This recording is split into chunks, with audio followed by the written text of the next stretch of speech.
So some updates I made on my recipe. My high N is still staying the same with 10% beer mash, and it's 10% because I'm using a 39 bucket pile, and we've just started spring here, so the temperatures aren't going to be super hot while I make my first pile.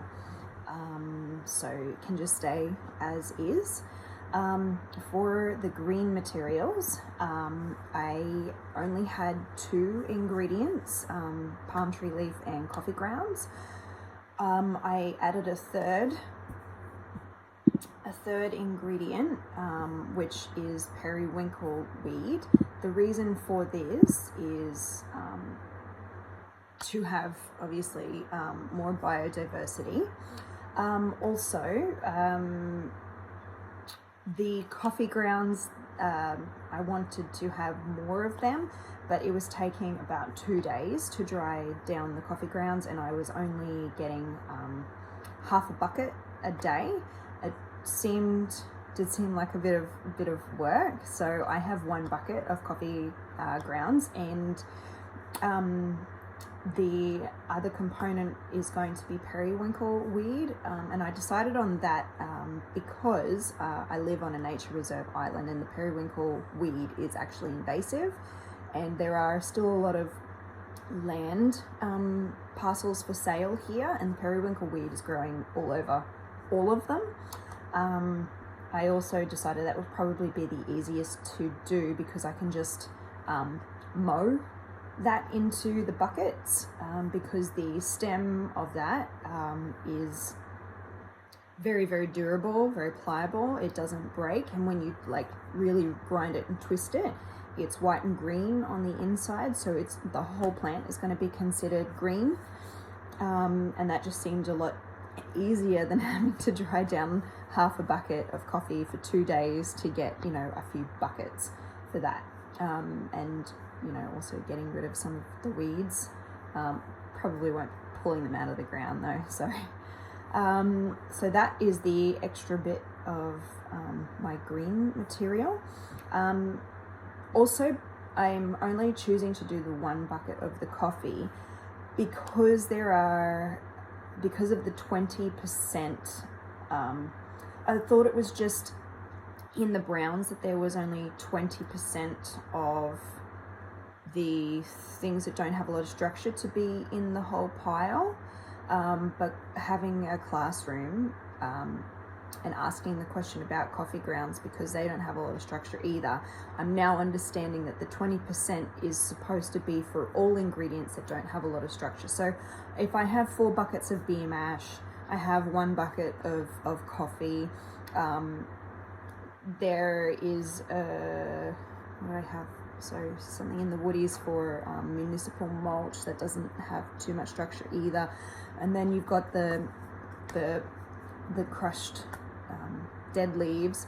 So having more buckets of coffee wasn't going to be an option either. That's why I wanted to fill it with more greens to add not only more green and biodiversity, but also have structure, something that has structure in it. So with my browns, I'd only had 2 ingredients there so far, which was my beach almond leaves that had fallen onto the ground and the mulch. So the changes that I had made to the brown is there are lots of as I said, there's lots of parcels around here, but they all have lots of trees on them that no one is looking after. There's lots of dead large branches on the ground, so I have been going around my neighborhood and picking up lots of the branches and chipping the wood myself. So I am adding wood chips in for structure. There was a suggestion made by Gerald for sorting out my palm leaves out of my green with the, what did he call it? The petiolas? I had to look that up. So the stems of the leaves. So I wasn't actually using that in my greens anyway. I had personally stripped all of the leaves off only and hadn't used, you know, the stem or the little bit that attaches to the tree. So you did actually give me a good idea for something that had a medium structure, as you said, because they are everywhere. So I just started picking them up. I haven't mulched those down yet. So thank you. You gave me a good idea for something to add into my woody material. So that will be something.